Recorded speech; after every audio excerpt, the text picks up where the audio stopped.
밤이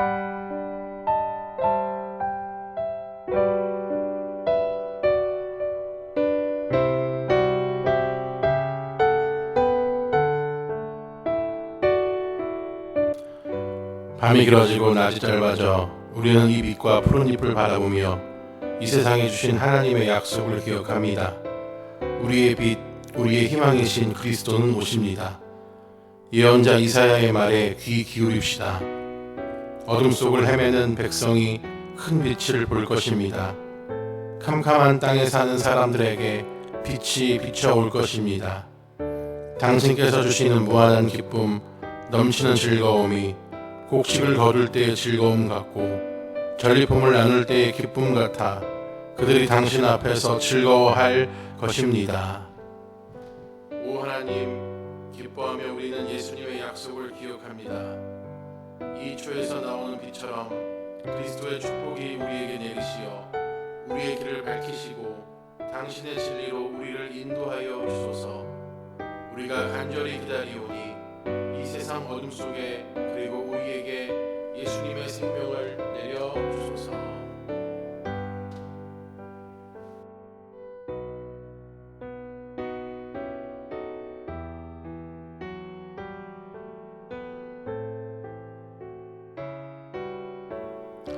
다 같이 하나님, 당신의 말씀은 모든 것을 거룩하게 만드시나이다.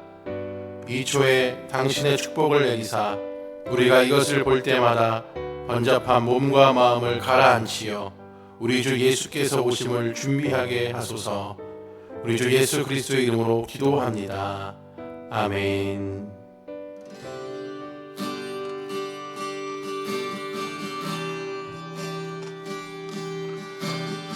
나 주님의 기쁨 되기 원하네. 내 마음을 새롭게 하소서. 새 부대가 되게 하여 주사 주님의 빛 비추게 하소서. 내가 원하는 한 가지 주님의 기쁨이 되는 것. 내가 원하는 한 가지 주님의 기쁨이 되는 것. 겸손히 내 마음 드립니다. 나의 모든 것 받으소서. 나의 맘 깨끗게 씻어주사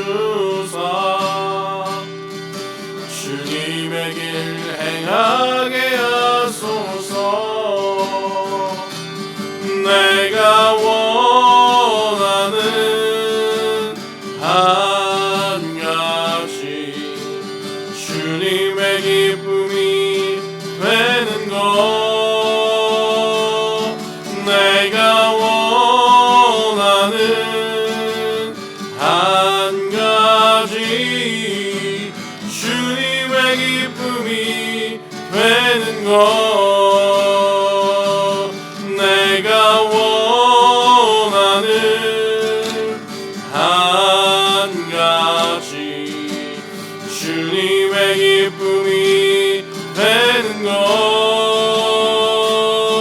내가 원하는 한 가지 주님의 기쁨이 되는 것.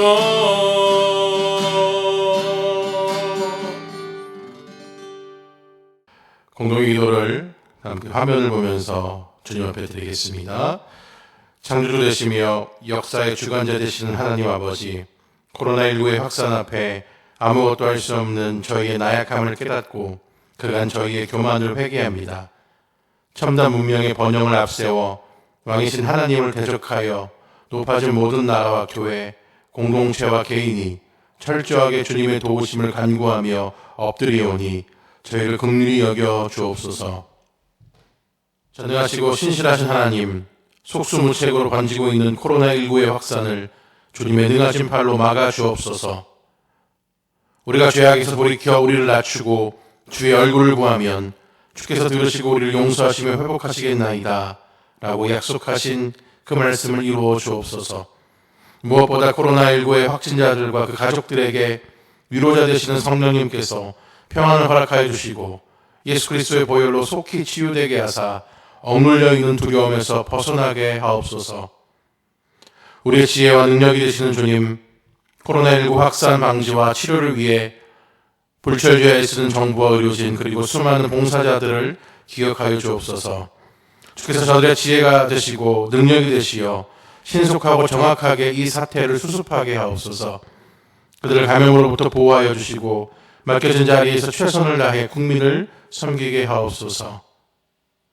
어디서나 계시며 모든 삶의 자리에서 드려지는 우리의 예배를 기쁘게 받으시는 주님, 많은 교회들이 성도들을 보호하고 이 어려움이 조속히 해결되기를 바라며 주께서 주신 지혜와 마음을 모아 온라인과 또 각 가정에서 예배를 드립니다. 물리적으로 모이지 않게 쉽게 빠질 수 있는 영적 게으름을 피하게 하시고 오히려 더욱 뜨겁게 예배하는 예배자들이 되게 하여 주옵소서. 특별히 강림절기를 보내며 예수 그리스도께서 이 땅에 오신 목적과 그 하나님 아버지의 마음을 깊이 새기게 하시고 우리 예배가 삶의 예배로 이어져 이 문제로 실험하고 있는 이웃들을 사랑으로 품고 섬기는 참된 그리스도인들 되게 하여 주옵소서. 응답하실 하나님을 믿고 기대하며 환난 날에 도움되시고 선하심과 인자하심이 영원하신 우리 주 예수 그리스도 이름으로 기도하옵나이다. 아멘. 하나님 말씀은 누가복음 21장 29절에서 38절까지 말씀입니다. 한 목소리로 봉독하여 올리겠습니다. 이에 비유로 이르시되 무화과 나무와 모든 나무를 보라. 싹이 나면 너희가 보고 여름이 가까운 줄을 자연히 아나니 이와 같이 너희가 이런 일이 일어나는 것을 보거든 하나님의 나라가 가까이 온 줄을 알라. 내가 진실로 너희에게 말하노니 이 세대가 지나가기 전에 모든 일이 다 이루어지리라. 천지는 없어지겠으나 내 말은 없어지지 아니하리라. 너희는 스스로 조심하라. 그렇지 않으면 방탕함과 술취함과 생활의 염려로 마음이 둔하여지고 뜻밖의 그날이 덫과 같이 너희에게 임하리라. 이날은 온 지구상에 거하는 모든 사람에게 임하리라. 이러므로 너희는 장차 올 이 모든 일을 능히 피하고 인자 앞에 서도록 항상 기도하며 깨어있으라 하시니라. 예수께서 낮에는 성전에서 가르치시고 밤에는 나가 감람원이라 하는 산에서 쉬시니 모든 백성이 그 말씀을 들으려고 이른 아침에 성전에 나아가더라. 아멘. 날씨가 많이 추워지고 지금 제가 녹화하고 있는 상황 속에서 주일날 눈이 좀 많이 올 거란 예보가 있었는데 눈이 많이 왔는지는 모르겠습니다만 다시 좀 많이 추워질 것으로 예상이 됩니다. 건강관리도 잘 하시고 또 특별히 코로나가 요새 아주 많이 숫자가 많아지고 있습니다. 안산만 해도 저희 11명, 19명씩 매일매일 그렇게 많은 확진자가 생기는 것을 보게 되는데 턱 밑까지 차오른 것을 기억하면서 늘 건강 또 이 방역에 철저하게 해주시기를 바라겠습니다. 코로나 강림절 셋째 주 우리 함께 모일 수 없지만 그러나 얼굴과 얼굴이 대면하여 만나지 못하지만 그러나 마음과 마음 우리 안에 있는 성령께서 우리를 하나로 연결해 주시는 것을 함께 바라보며 또 경험하며 나아가는 기적의 2020년 이 연말이 되었으면 좋겠습니다. 오늘 말씀의 제목은 마지막 때를 준비하는 삶입니다.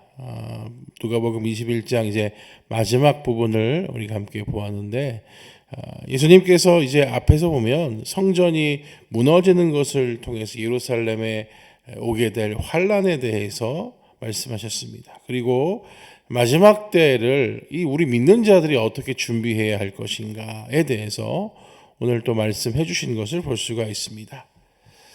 그 19장 후반부에서 시작된 예수님의 성전 정화 사건이 이제 20장에 와서는 제사장들과 서기관들, 성전의 기득권을 잡고 있는 자들과의 어떤 그 권한에 대한 논쟁으로 이어졌고, 21장에 보면 이제 성전을 칭송하는 무리들로 인하여서 주님께서 야 이제 인간이 지어놓은 저 성전이 대단한 것이 아니라 저 성전은 결국 무너지게 될 것이다. 또 예루살렘에 닥쳐오게 될 큰 환란에 대해서 말씀하시는 것을 우리가 함께 보았습니다. 그리고 이제 오늘 함께 읽은 본문이요, 그것에 대한 마지막의 결론과도 같은 말씀입니다. 이제 종말에 대해서, 마지막 환란의 때에 대해서 쭉 말씀하시다가 이제 오늘 본문에 대해서, 본문을 통해서 결론과 같은 말씀을 하시는 것을 볼 수가 있습니다.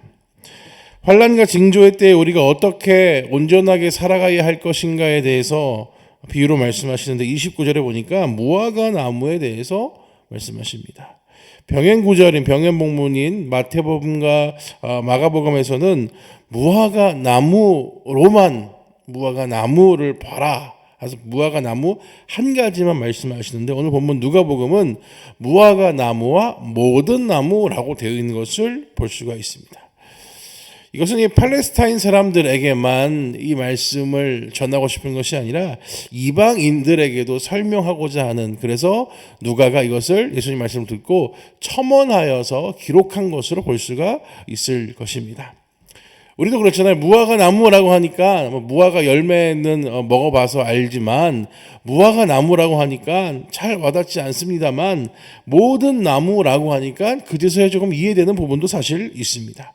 30절에 싹이 나면 너희가 보고 여름이 가까운 줄을 자연히 아나니 라고 되어 있는 부분이 무화과 나무만 말했다면, 야 무화과 나무가 싹이 나면 여름인 줄 알 거야 라고 말했다면, 무화과 나무가 싹 나는 게 뭐 여름이겠지, 그냥 이렇게 좀 반신반의하겠지만, 모든 나무라고 말해주니까 야 맞아, 나무들이 여름에는 잎이 무성해지잖아, 잎이 풍성해지잖아 라고 하면서 예수님 뭘 말씀하시는지를 명확하게 알게 될 수 있는 그런 것, 아마 누가가 이것을 이방인들에게도 좀 설명해주고 싶은, 전해주고 싶은 그런 마음에 첨언한 것으로 볼 수 있다라는 것입니다. 예수님 말씀처럼 이 나무 잎이 무성해지면 이제 여름이 왔구나 싶습니다. 자연의 변화를 통해 계절의 변화를 알 수 있을 뿐만 아니라, 이런 변화를 통해서 우리는 그동안 우리의 몸에 배어있는 습관들, 또 관습들이 나타나는 그런 경향을 자주 볼 수 있습니다. 잎이 무성한 것을 보고 여름인 줄 알았다라는 것은 반대로 보면 뭐예요? 잎이 떨어지면 겨울이 오는구나 라는 예측이 가능하다라는 것입니다. 그러니까 눈에 보이는 어떤 현상들로 인해서 이후에 앞으로 닥쳐오게 될 그런 일들을 예견하거나 당연시하게 되는 그런 인식들이 우리 안에 있을 수 있다라는 말씀입니다. 이런 우리의 일상적인 일들을 통해 예수님은 31절과 같이 말씀하시는데, 이와 같이 너희가 이런 일이 일어나는 것을 보거든 하나님의 나라가 가까이 온 줄을 알라라고 말씀하십니다. 여기서 이런 일은 무엇을 말할까요? 앞에 있는 그런 징조들입니다. 여러 가지 징조들, 환란의 때, 마지막 때의 그 징조들을 말씀하십니다. 이것을 통해서 우리는 하나님의 나라가 가까이 오고 있음을 분별할 줄 알아야 한다라는 것이죠. 그러나 예수님의 말씀을 들은 유대인들은 그 현상이 분명했는데, 징조가 분명했는데도 불구하고 그들은 결국 예루살렘 성전이 무너지는 것을 그냥 속수무책으로 지켜볼 수밖에 없었습니다. 과연 그들은 그 징조를 보면서, 현상을 보면서 예수님의 말씀, 이 말씀을 떠올리기는 했을까요? 정말 예수님 말씀처럼 이런 일들이 일어났구나 라고 떠올리기는 했을까요? 나뭇잎이 풍성해지는 것을 보면서 여름이 올 것이다 라는 것은 알았겠지만, 예수님이 말씀하신 그 징조들을 보면서도 괜찮겠지, 아니겠지, 지나가겠지, 설마 라는 마음으로 안일하게 대처했었을 것으로 보인다라는 사실입니다.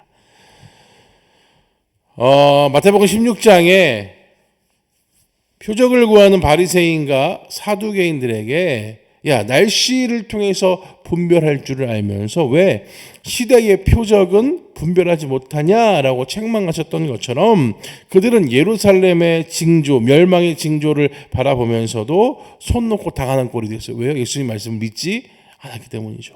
설마 했던 그런 모습이 있기 때문이었다라는 것입니다. 이런 예수님 말씀은 오늘을 살아가는 우리들에게 또한 적용이 됩니다. 수많은 징조들과 현상들이 반복되어서 우리 앞에 일어나고 있지만 우리 역시 안일하게 살아갈 때가 더 많이 있는 것이지요. 그동안 아무 일 없었고 또 앞으로도 아무 일 없을 거라는 그 기대감을 가지고 그런 착각 안에서 보여주시고 알려주신 징조들을 그냥 흘려보내고 나중에 속수무책으로 당할 수밖에 없는 그 패턴들이 반복되는 것이 바로 우리의 모습일 수도 있다라는 사실이지요. 코로나19로 인한 팬데믹의 이 상황들이 도래하기 전에 이미 수많은 석학과 전문가들은 우리 앞날이 어떻게 될 것이다라는 예측들을 엄청나게 내놓았습니다. 물론 팬데믹이 전환되면서 더 많은 예측들과 더 많은 분석들이 일어났지만 이미 코로나가 딱 터지면서 이미 여기저기에서 이런 예측들이 있었다라는 것이죠. 결과들을 보는 시선은 조금씩 차이 있었지만 그러나 어떤 앞으로를 볼 때에 긍정적으로 예견하는 사람들은 거의 없고 대부분 부정적인 견해들이 많았다라는 것이 그 결과 분석의 주요한 골자였습니다.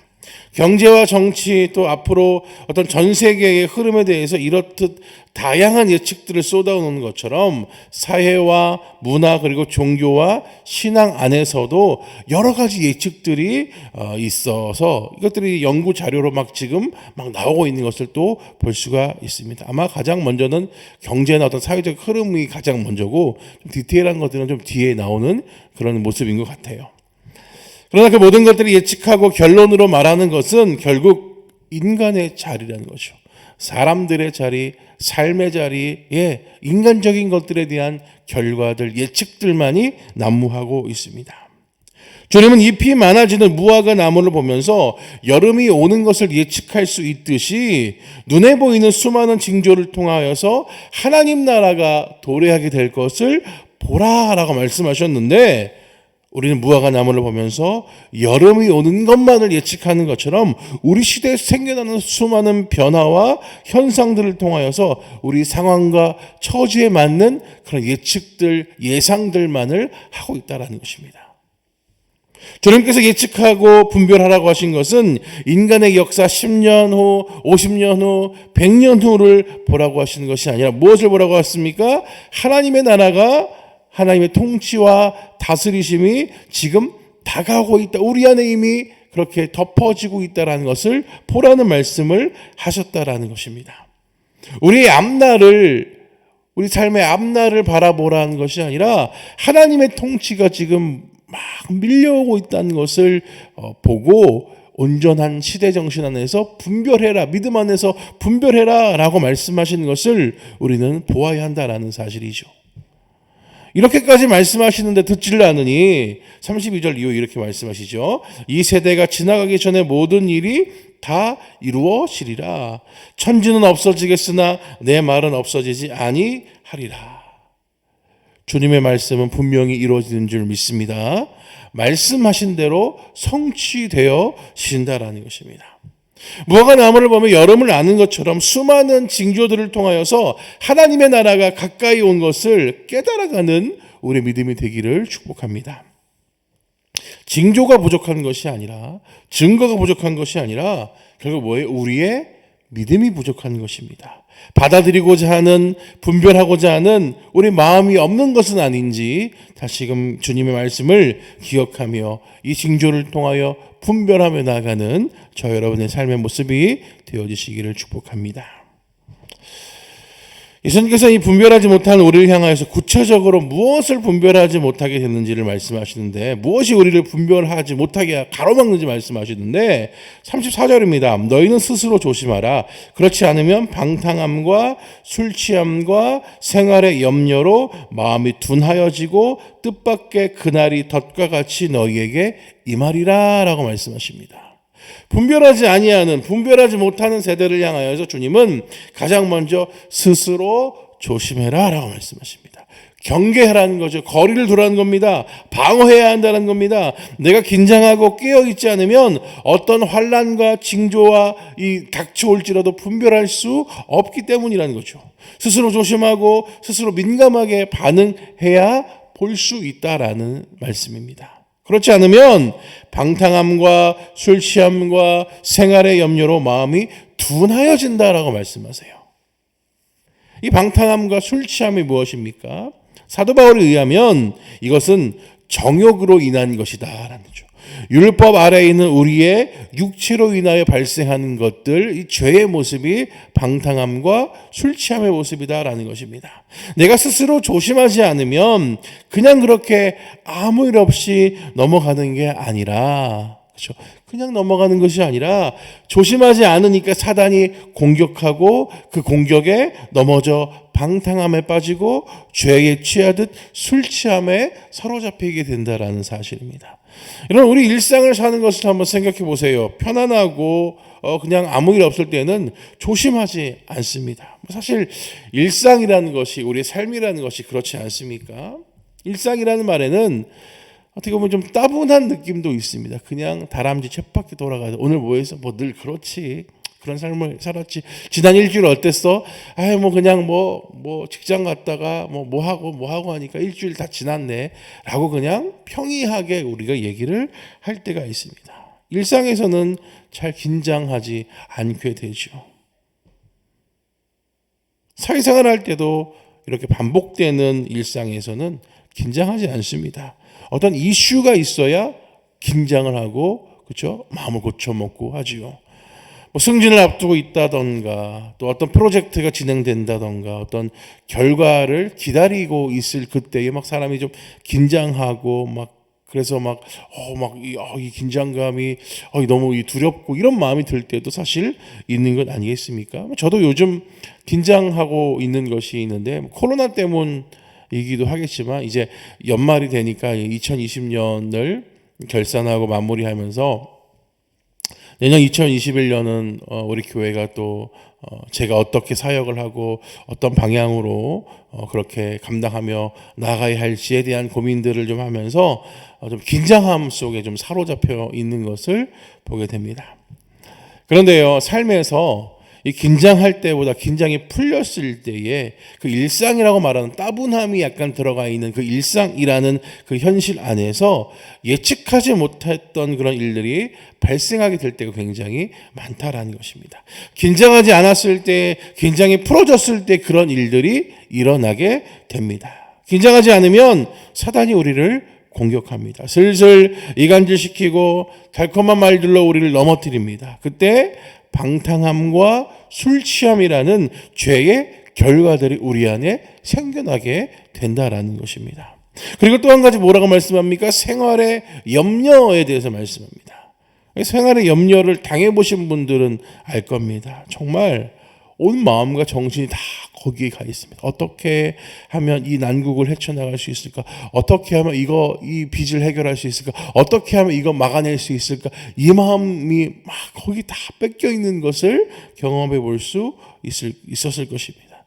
지금 코로나 때문에 어렵잖아요. 자영업자들이 줄줄이 도산하고 있는데 그분들 마음이 어떻겠습니까? 정말 생활의 염려, 먹고 사는 문제 때문에 극단적인 선택을 하는 분들도 우리가 볼 수 있는 것 아니겠습니까? 이런 것들, 이 방탕함, 술 취함, 생활의 염려로 인하여서 나타나는 결과가 뭐라고 하십니까? 마음이 둔하여진다라고 말씀하십니다. 마음이 둔하여진다는 것은 앞에서 말씀하셨던 스스로 조심하지 않는 것과 비슷한 표현인데, 둔해진 마음, 다르게 말하면 영적으로 예민하지 못한 상황 속에서 뜻밖의 그날이 덫과 같이 임하게 된다라고 말씀하시는 거죠. 덫은 어떻습니까? 한번 걸리면, 물리면, 잡히면 벗어날 수 없고 헤어날 수 없는 것이 덫의 모습입니다.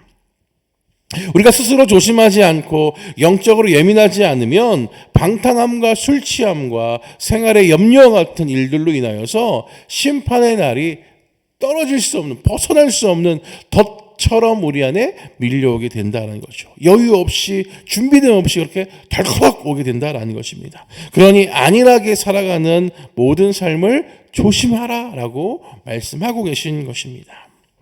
코로나가 발생하기 전에 우리의 삶을 한번 보십시오. 물론 살아가는 과정들이 다 녹록지 않은 것은 마찬가지겠지만 큰 걱정 없이 그래 이렇게만 해준다면 이렇게만 그렇게 살아간다면 큰 문제 없겠다라고 생각해 왔을 수 있지 않습니까?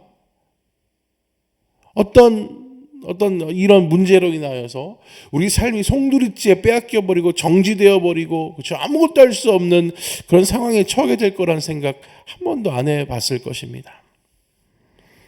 그러니 어떤 면에서 보면 코로나가 축복이라는 말이 틀린 말도 아닌 것 같습니다. 코로나에서 걸려서 돌아가신 분들도 계시고 또 지금 막 치료 중에 계신 분들도 계시고 여러 가지 상황에 있는 분들이 계시는데 그분들에게 이제 하는 말이 아니라 안일하게 삶을 살다가 이런 큰 어려움이 오니까 내가 그동안 참 행복했구나. 내가 그것을 너무 안일하게 대했구나라고 하는 그 마음의 경각심을 주는 의미에서 오히려 코로나가 좀 더 축복이 아니겠냐라는 이야기도 하는 시각들이 있다라는 것입니다. 스스로 조심하지 않으면, 긴장하지 않으면, 영적으로 깨어있지 않으면 결국 이런 결과가 빚어진다는 것을 우리가 기억해야 하는 줄 믿으시기 바라겠습니다. 주님이 그래서 36절에 말씀하시는 궁극적인 해결책이 뭡니까? 항상 기도하고 깨어있으라. 항상 기도하고 깨어있으라라고 말씀하세요. 사실 깨어있으라는 말씀도 앞에 언급된 분별하라, 스스로 조심하라 라는 말과 일맥상통의 표현입니다. 깨어있는 것이나 분별하는 것이나 그리고 스스로가 조심하라는 것은 결국 같은 방향을 말하고 있다는 것입니다. 시대 징조가 보일 때 깨어있는 것, 분별하고 조심하는 것은 결국 하나님의 백성으로서 이 땅에서의 삶을 얼만큼 살아갈 수 있겠느냐, 그냥 이 땅에서 넉넉고 세상 사람들처럼 살아가는 것이 아니라 하나님의 백성의 정체성을 가지고 어떻게 살아갈 것인가에 대한 것이 깨어있으라, 조심해라 이런 표현의 느낌이라는 것입니다.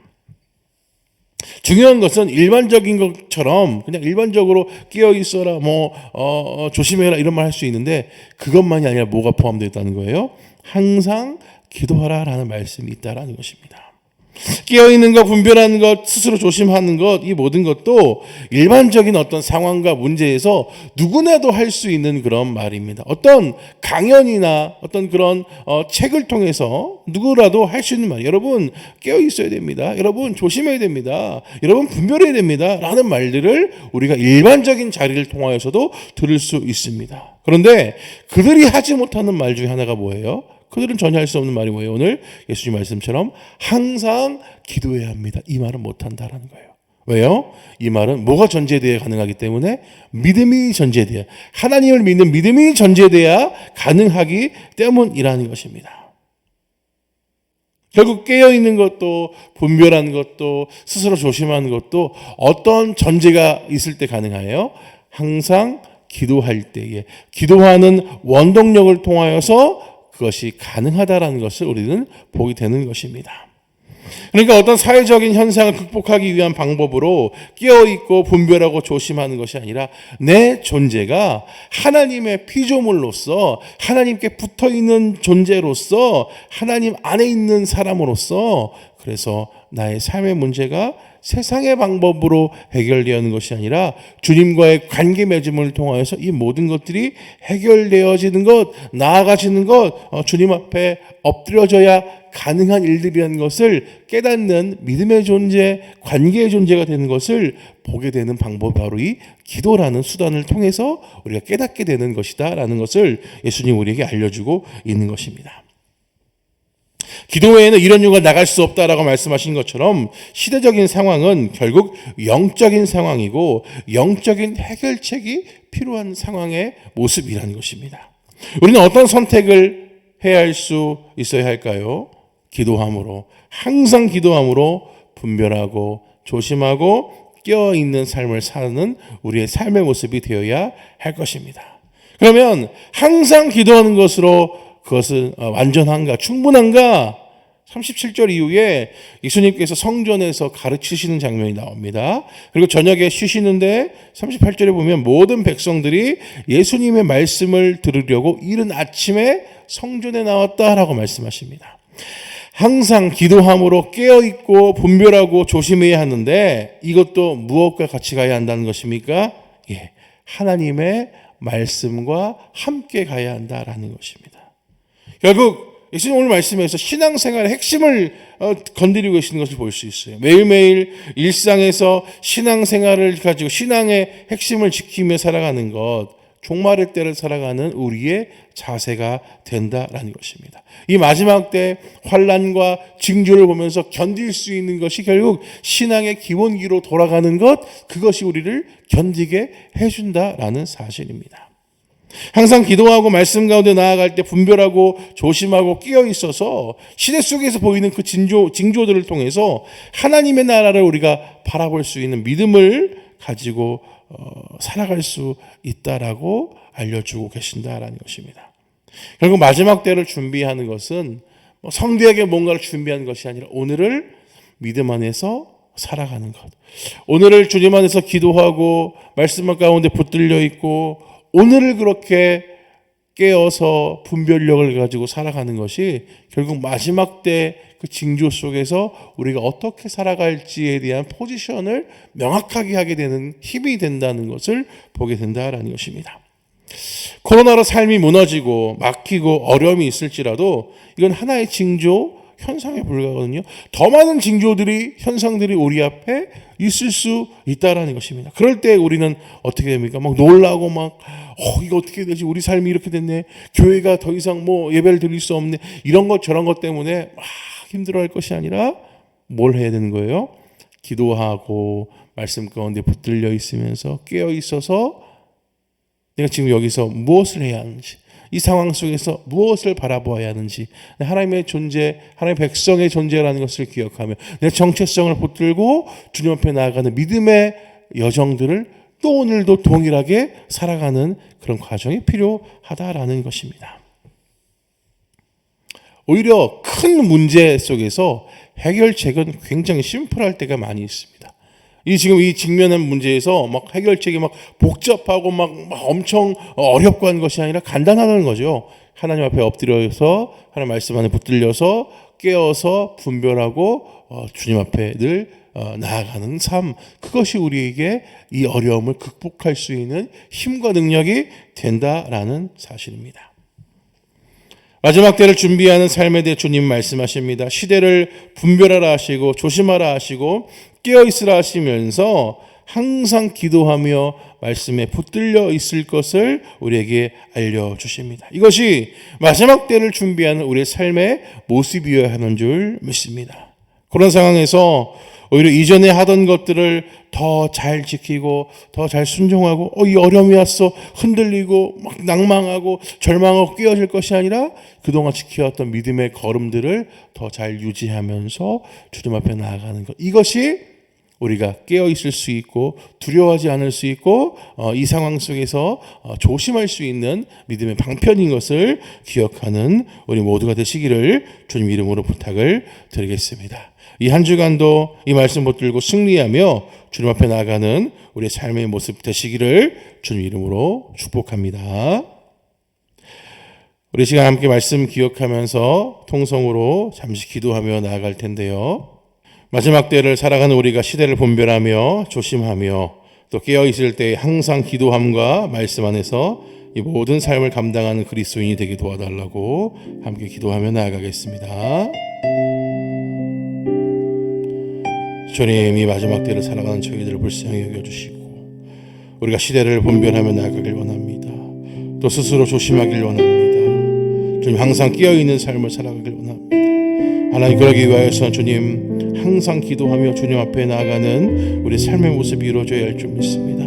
말씀 안에서 힘을 얻고 말씀 안에서 시대의 아버지 좀 흐름을 읽을 수 있는 눈이 우리 안에 있어지게 하여 주옵소서. 그리하여서 이 모든 삶을 감당하며 나아가는 주의 백성 되게 하셔 주셔서 아버지 주님, 오늘을 또 믿음으로 살아가게 하시고 또 오늘을 아버지 믿음으로 감당하게 하셔서 주님, 환난 날을 준비하는 것이 거창하고 대단한 것이 아니라 오늘을 분명하게, 오늘을 온전하게 살아가는 믿음의 훈련이 되어지는 것을 기억할 때에 오늘도 이 마지막 때를 준비하는 삶의 모습이 무엇인지 잊지 아니하게 하시고 주님 앞에 나아가는 우리 모두가 될 수 있도록 주님 붙드시고 역사하여 주시옵소서.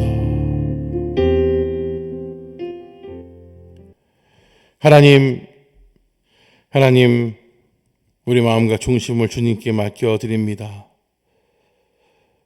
코로나로 인하여서 어려운 시대를 살아가고 있지만 오늘 주님 말씀처럼 눈앞에 많은 징조가 보일지라도, 그 어려움들이 보일지라도, 그러나 우리가 항상 깨어서 주님 안에 있으며 주님 바라보며 하나님 두려워하지 아니하고 기도함으로 주께 붙들려 있는 인생들 다 되게 도우시고 인도하여 주시옵소서. 어찌할 바 모르는 그런 험난한 과정을 만났습니까? 그러나 주님, 그것 또한 주께서 일하셔야 하는 줄 믿고 나아가는 믿음의 고백을 드리게 하여 주시옵소서. 그리하여서 주님, 이 마지막 때를 살아가는 저희들 아버지 거창하고 대단한 것으로 준비하는 것이 아니라 오늘을 또한 믿음으로, 오늘을 또한 말씀으로, 오늘을 또한 기도로 살아가며 승리하는 삶의 모습 되어서 주님 오실 때, 하나님 나라가 도래할 때에, 하나님 나라가 우리 안에 다가올 때에 하나님 나라의 백성으로, 주의 자녀로 아버지 온전하게 주님 앞에 서 있으며 그 나라로 향하여 나가는 저희들의 발걸음이 될 수 있도록 인도하여 주시옵소서. 이제는 예수 그리스도의 은혜와 하나님 아버지의 사랑하심과 성령의 교통하시는 능력이 마지막 때를 살아갈 때 항상 기도함으로 시대를 분별하며 조심하여 깨어있고 말씀 안에서 주님과 동행하며 오늘의 삶을 승리로 살아가기를 소망하는 주님의 백성들과 저들의 가정과 일터 위에 또한 주의 교회 위에 특별히 어려움 겪고 있는 이 나라 이 민족 또 세계와 열방 위에 이제부터 영원토록 함께 없시기를 간절히 축원하옵나이다. 아멘.